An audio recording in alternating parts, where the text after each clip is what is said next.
Bueno, gente, bienvenidas y bienvenidos una vez más a El Jardín del Sonido. Yo soy Adrián Meléndez y el día de hoy es para mí, honestamente, un honor estar con... Yo creo que decir el baterista de Cuchillazo ya es suficiente CV para mí. O sea, la gente ya lo saca salir al toque, pero no solamente es el baterista de Cuchillazo y vocalista de Cuchillazo, sino que también es miembro de una banda llamada Los Hermanos Brothers, el cual me Sí, parece un nombre bastante interesante.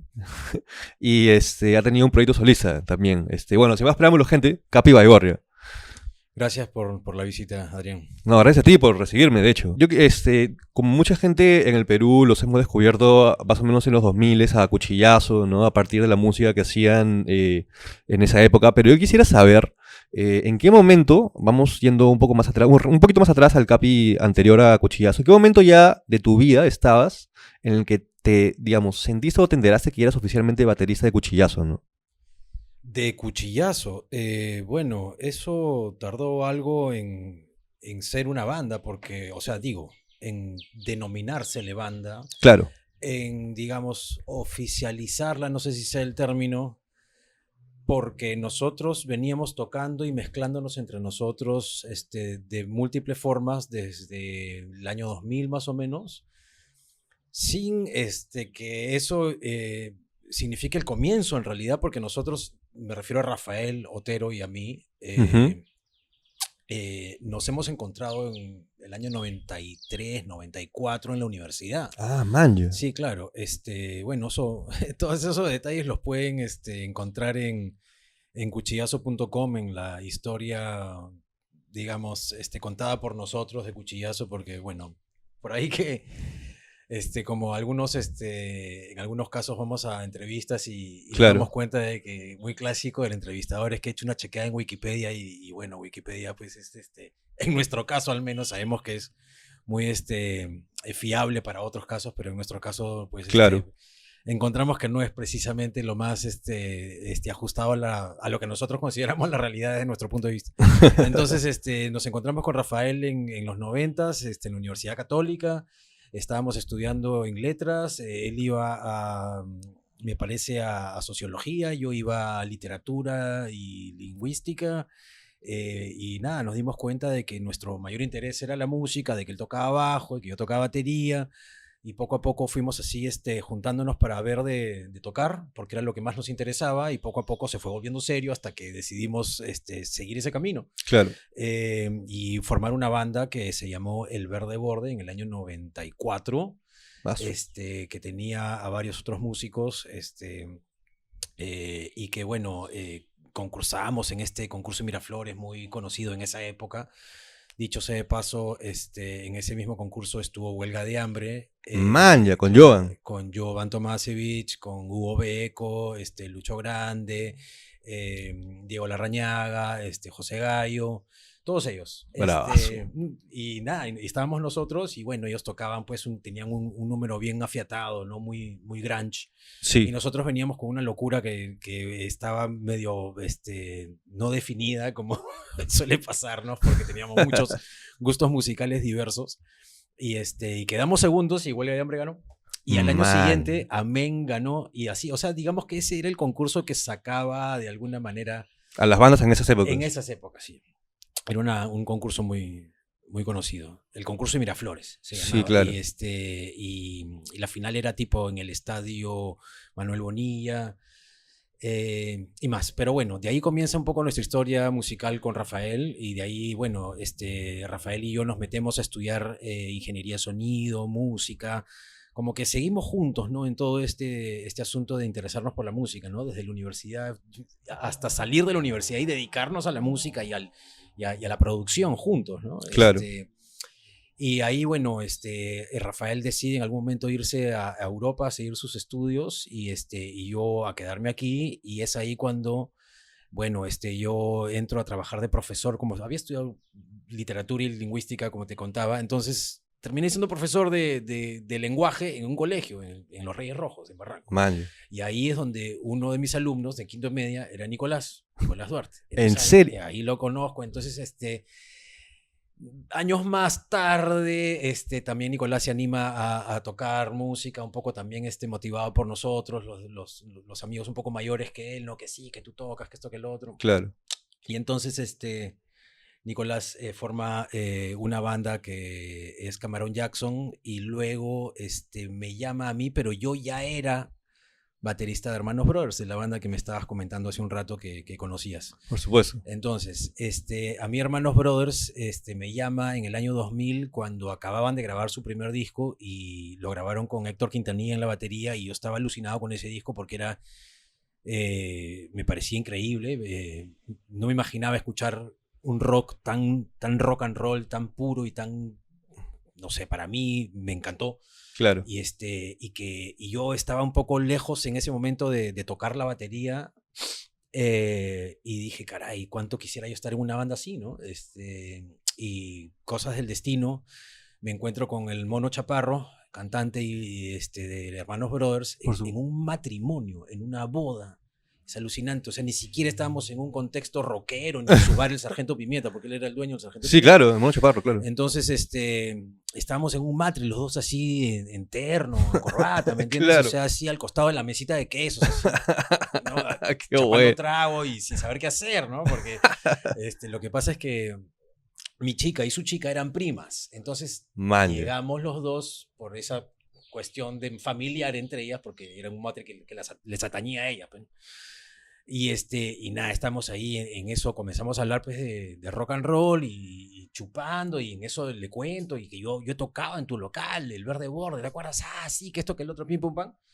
Y de pronto, no sé por qué, recibo una llamada a los pocos días diciéndome, oye, soy yo, Eduardo, sabes que Héctor se quita a los Estados Unidos y quería ver si no querías probar. Y yo estaba, brother, o sea, esa oportunidad no voy a dejar pasar. Entonces, claro, de cabeza, caí en Hermanos Brothers, y bueno, la primera prueba yo ya llegaba pues con todos los temas, me los sabía de paporreta, pues, ¿entiendes?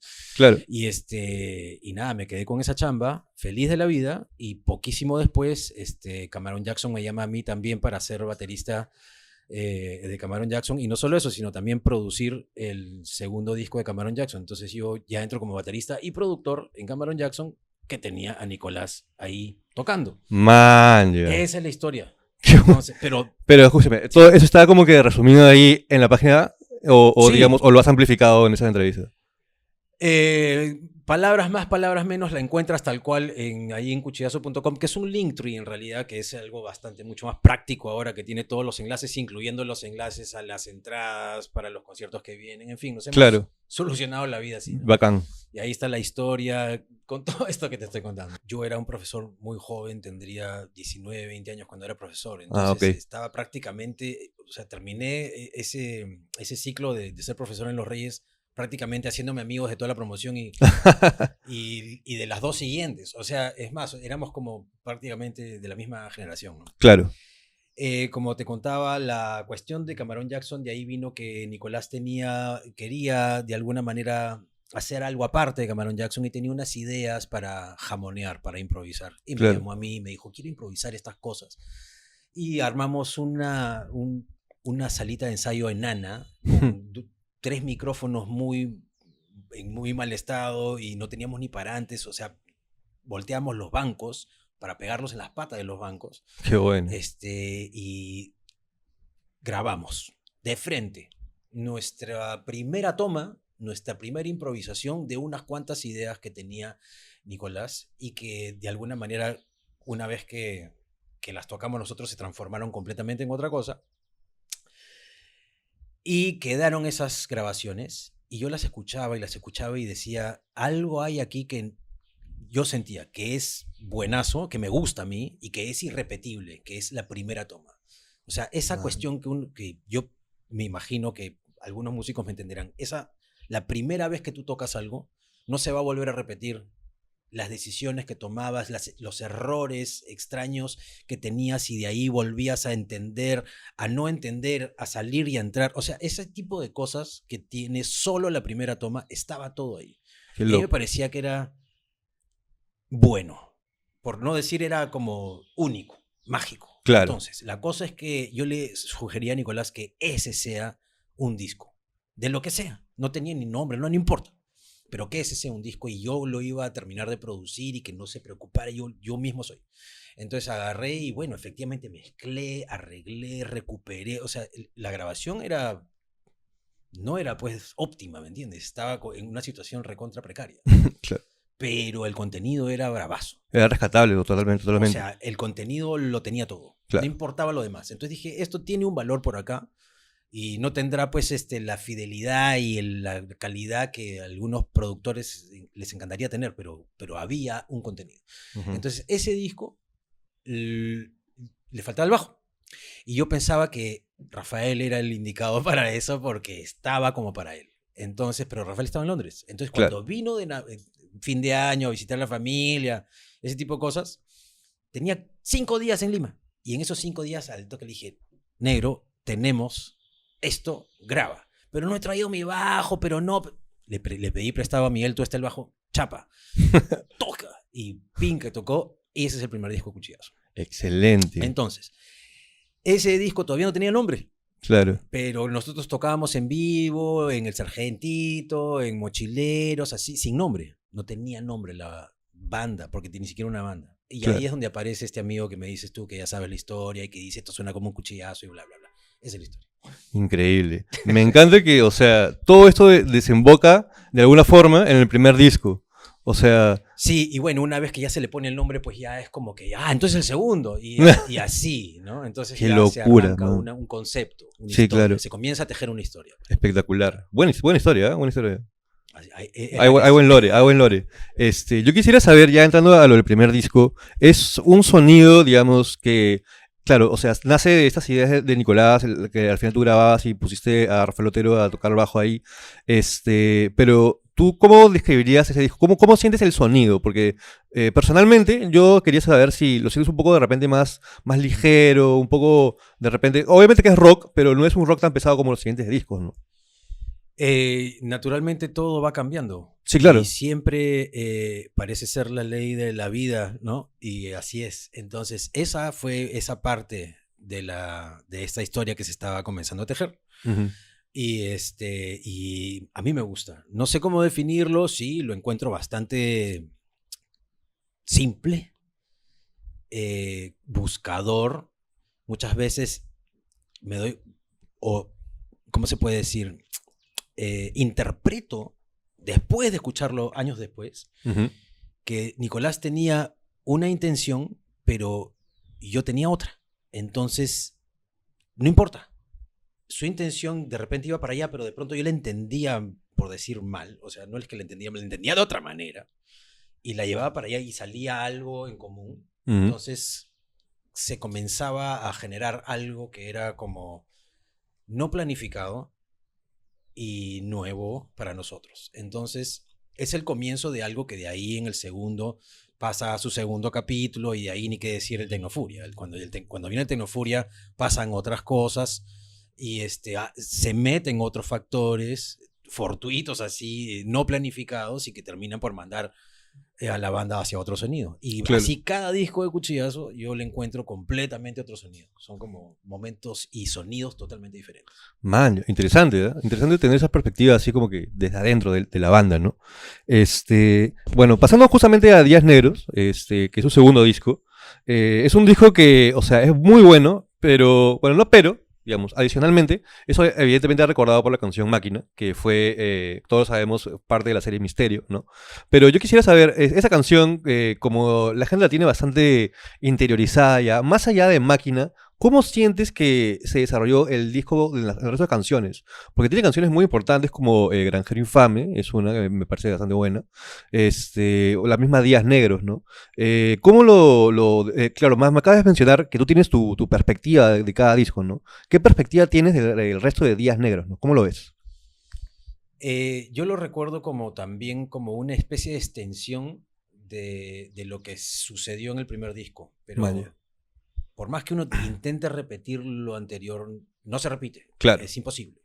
Entonces, y echamos unos jamoneos de varias ideas entre Nicolás y yo, mientras Rafael seguía en Londres, ya se había regresado a Londres. Entonces, nosotros seguíamos trabajando en nuestros jamoneos al estilo de lo que pasó en el primer disco. Y salieron un montón de ideas.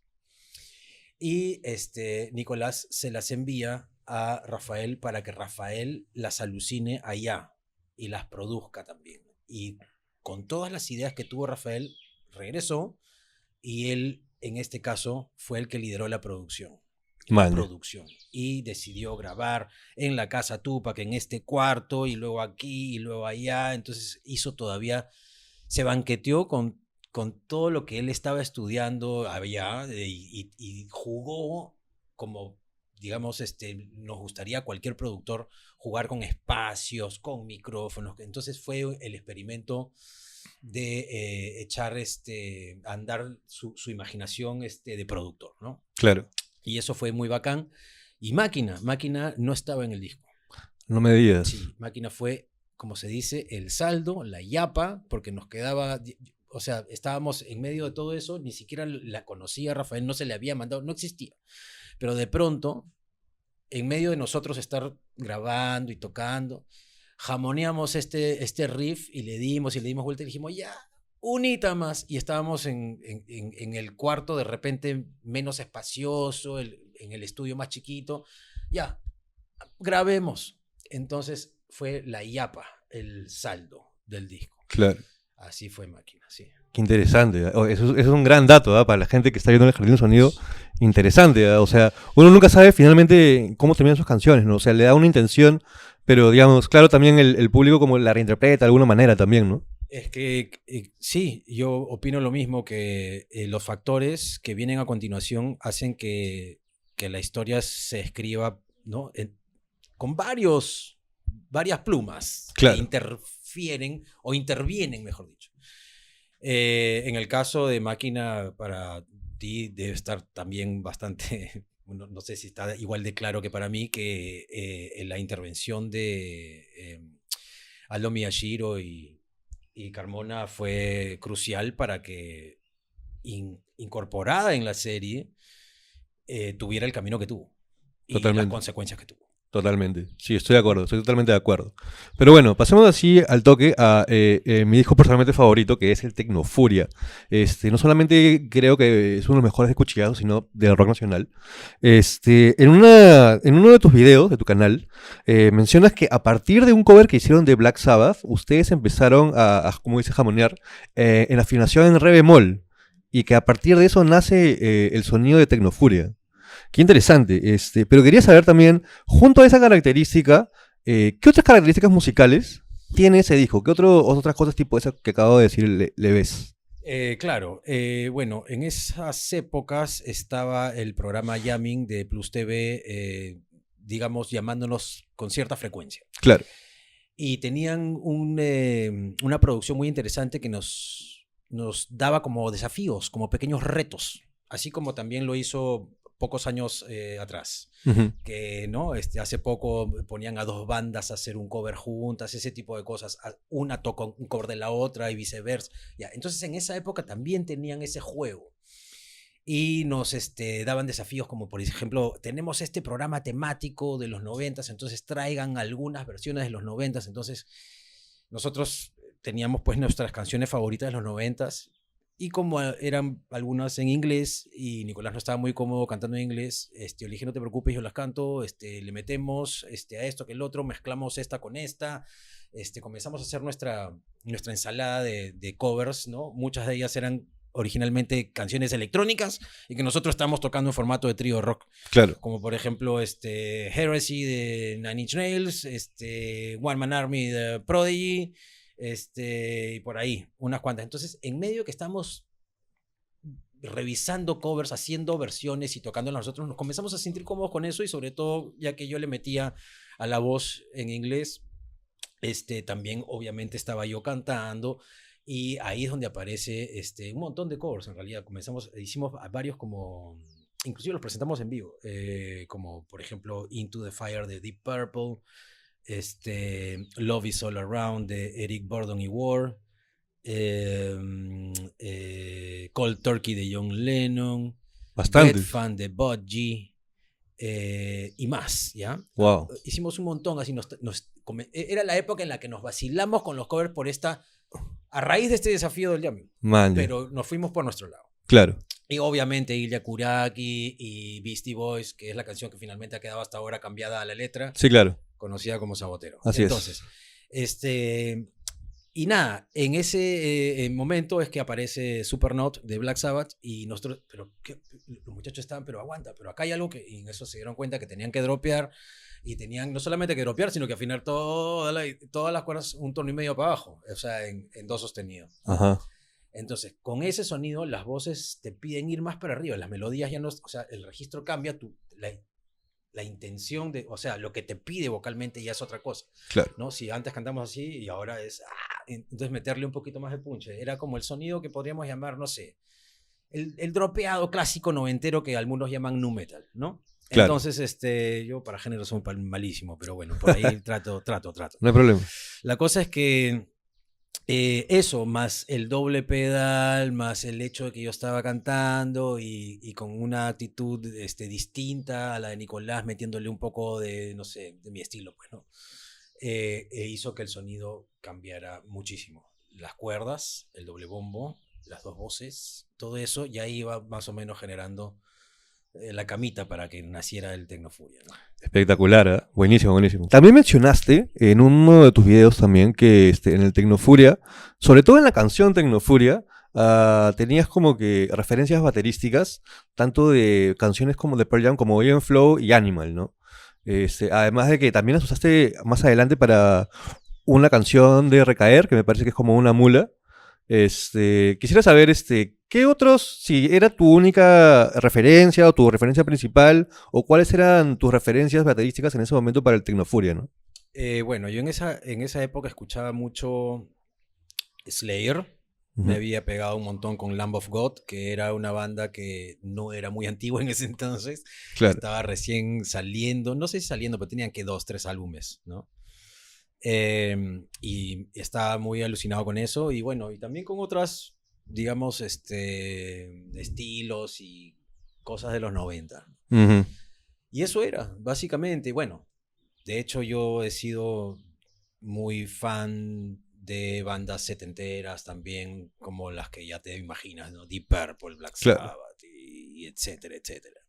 Y súper fan de Alex Van Halen y de Greg Bisonet y etcétera. Entonces, o sea, siempre se echa mano, es lo que hacemos, echar mano de todo de manera inconsciente, ¿no? Pero lo que sí me doy cuenta es después. Claro, Digo, esto, o sea, lo que hay en La Bestia, lo que hay en Tecnofuria, lo que hay en como una mula, es un beat que yo reconozco que está acá, solamente que está tocando más lento. Entonces, como es una especie de autoanálisis, ¿no? Más o menos. claro, Que me sí, doy claro. cuenta mucho después. Maña, interesante, interesante, interesante. Ya, lo que sí quisiera saber, para terminar ahí con el Tecnofuria. Ujú. Este disco es un disco bien característico por tener letras no solamente sociales, sino como que de protesta, ¿no? De reclamar cosas que te parecen injustas. Yo quisiera saber, en el grupo, ¿cómo se ponían de acuerdo para ese tipo de letras? O sea, ¿venía Nicolás y las escribía o entre ustedes debatían? ¿Cómo hacían? Fluyó bastante que yo lo recuerde. Es algo que en muchos casos el lapicero iba de mano en mano. Muchas veces ni siquiera con lapicero, era simplemente una conversación, muchas veces entre Nicolás y yo. A veces yo le decía, mejor di esto, y él me decía lo mismo a mí.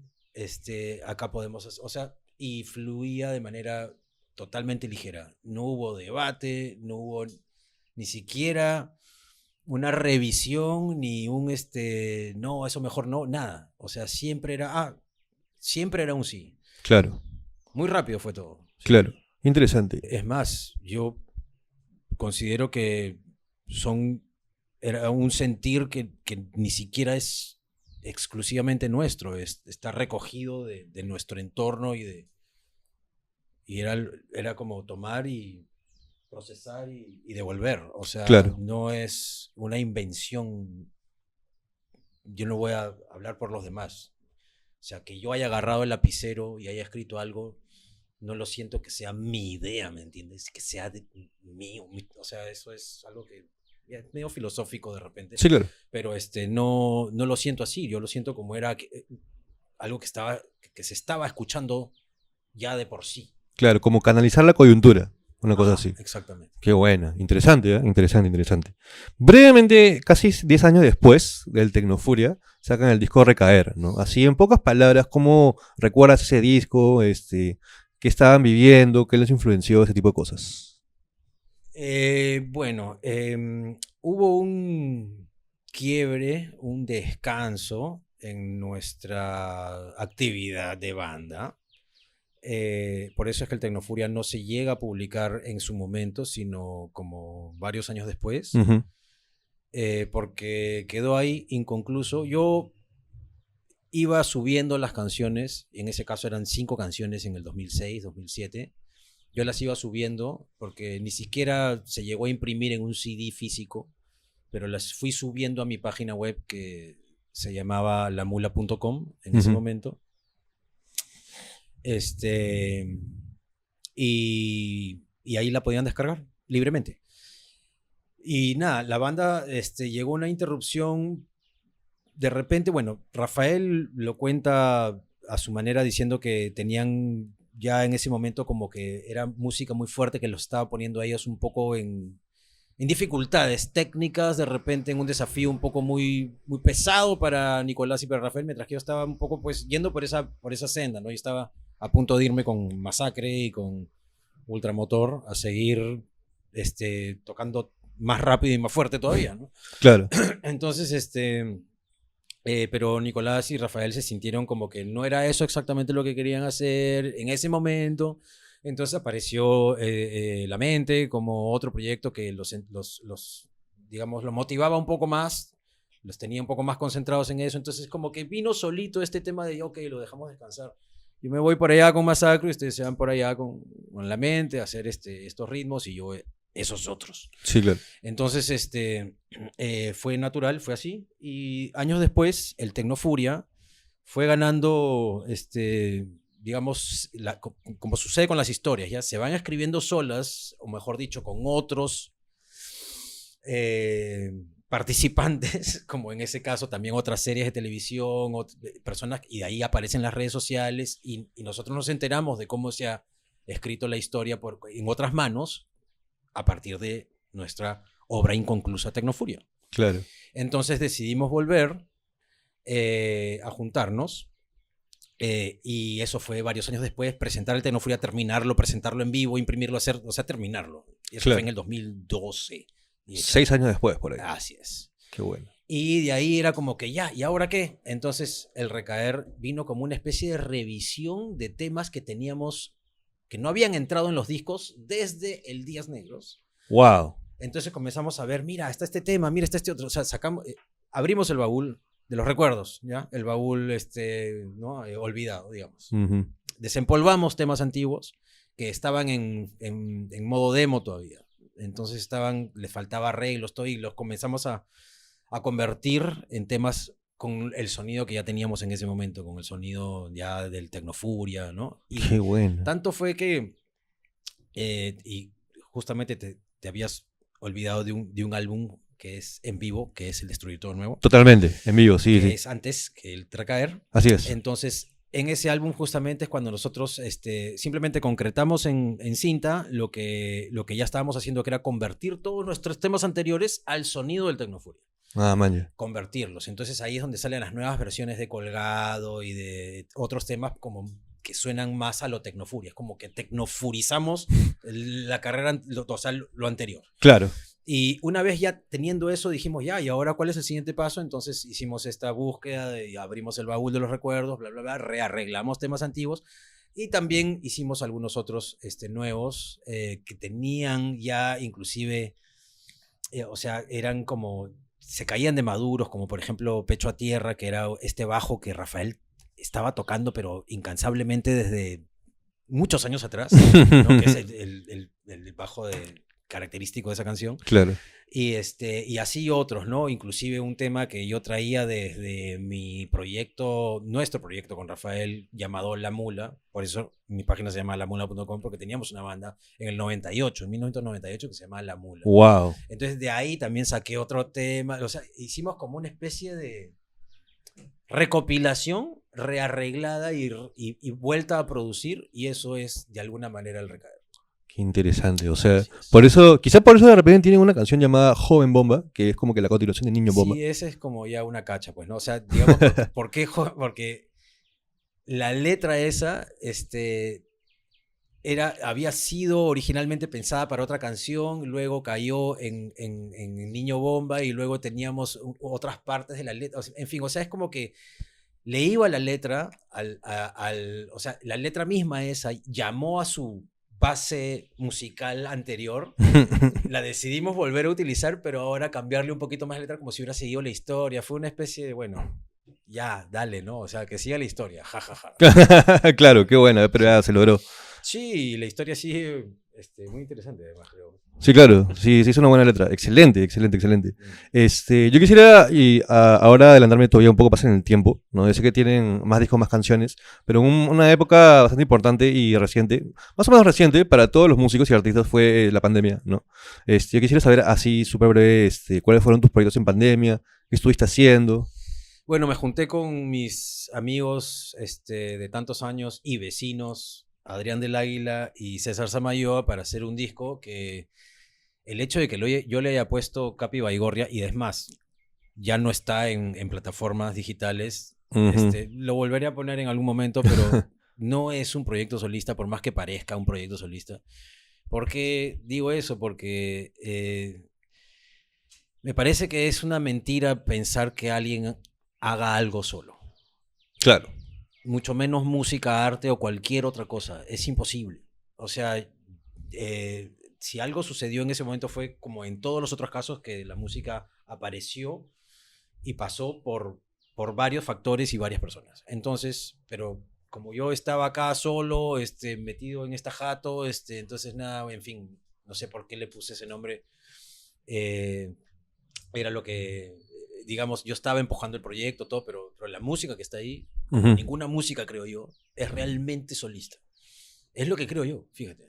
O sea, de verdad, decir que tú puedes hacer algo solito, para mí es una ficción, para mí. Es mi claro, manera de verlo, ¿ya? Entonces, en fin, cuando piensas que estás solito, por ejemplo, en tu cuarto, tienes a un montón de antecedentes en tu cabeza también. totalmente, Hay un sí, sí. montón de personas que están ahí también trabajando y que tú piensas que estás solo, pero no, ya tú estás en hombros de gigantes, ¿me entiendes? Exacto, exacto. Entonces, o sea, ya sea horizontal o vertical, solo no estás. Entonces, la cosa es que ya, proyecto solista, ok. Eso fue lo que pasó en el 2020 pandémico. Man, ya, sí, Sí, pues, para. interesante, ¿ah? Pero igual, más allá de las nomenclaturas, ¿no? Igual interesante que, o sea, un artista en general, más allá de las circunstancias, no puede parar de hacer arte, ¿no? Entonces, está bien que igual te hayas desarrollado. Un par de preguntas más y ya cerramos, pues. Ahora, hoy en día, como, digamos, el último miembro fundador de Cuchillazo, quisiera saber, ¿tú sientes que de alguna forma es tu trabajo cargar la esencia original de Cuchillazo o con los otros miembros dejas que fluya un concepto quizá nuevo de la banda? No, para nada. Cuchillazo me excede completamente.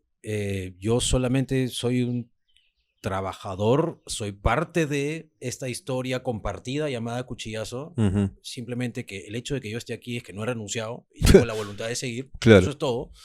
Y es más, el mismo Arián al entrar viene ya con la historia, porque también es parte de la historia de Cuchillazo, aunque yo recién lo haya conocido hace poco. Ujú. Y es más, me dice, no, mira, el sonido de Cuchillazo es así, así. O sea, él lo conoce, lo sabe, lo respira y lo reproduce. Sí, Es claro. parte de él. Porque así pasa con las historias compartidas. Yo no tengo que velar por nada, ¿me entiendes? Ya es, Cuchillazo es una historia que nos excede y se está escribiendo sin que nosotros sepamos, porque somos solo parte de, no somos ni Claro. los dueños de, ni no, somos simplemente parte de esta historia, nada más. Buenísima la reflexión, ¿ah? Qué feeling. ¿Cómo ha sido tocar con Arián hasta ahorita? Increíble. Y con Adrián también, siento que Cuchillazo está con el fuego encendido, con la motivación a tope, como siempre quiso ser, porque así es como está siendo, ¿no? Entonces, y me parece lo más natural y normal lo que está pasando y lo mejor. y se nota. Entonces ha llegado la persona que quería llegar, tanto lo quiso que está ahí y demuestra sus ganas de estar ahí. Y cuando una banda o cualquier proyecto tiene personas que tienen todas las ganas de estar ahí, eso está candente, pues. O sea, está brutal. Claro. Y ahorita estamos, o sea, con todo ese fluir caudal enorme, ya con un montón de temas ya listos para sacar el próximo disco antes de que se termine el año y el siguiente el próximo año, y todo eso que sucede cuando una banda está así. Brutal, ¿eh? Brutal, como tú dices. Claro. Oye, Capi, en verdad, muchísimas gracias por... Gracias a ti. No, gracias a ti, hermano, en verdad, créeme, por haberme invitado acá, haberme recibido, haber recibido la entrevista. Quisiera saber si, para terminar, tienes alguna, no sé, algún cherry que quisieras hacer, lo que se viene, o algunas últimas palabras ya para hacer cerrar. Bueno, tenemos fechas muy cercanas, estamos... estamos tocando en el festival el 18, ni bien terminamos de tocar en este festival que se llama Rock Patrio, estamos en julio.